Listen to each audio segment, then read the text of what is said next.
Queridos amigos, Viernes de Bohemia.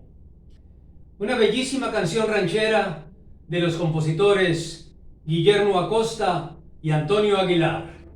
La Palma. Aquí traigo un sentimiento que me agobia y que me mata. De acordarme de esa ingrata que trató de abandonarme, no quisiera ni acordarme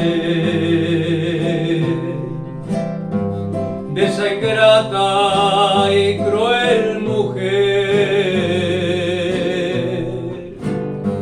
que, siendo yo su querencia, no me supo corresponder.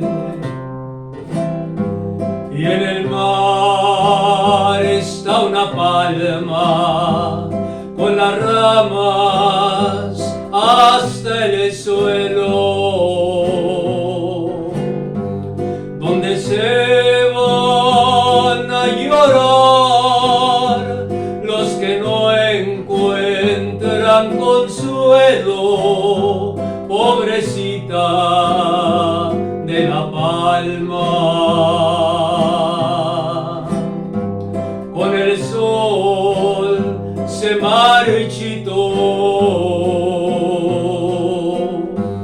Así se marchita mi alma cuando tú le dices que no.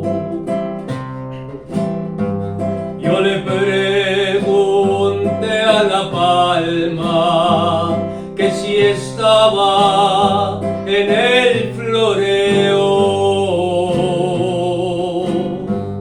pa' mandarle por correo 4 suspiros del alma. Pobrecita de la palma, con el sol se marchitó. Así se marchita mi alma cuando tú le dices que no.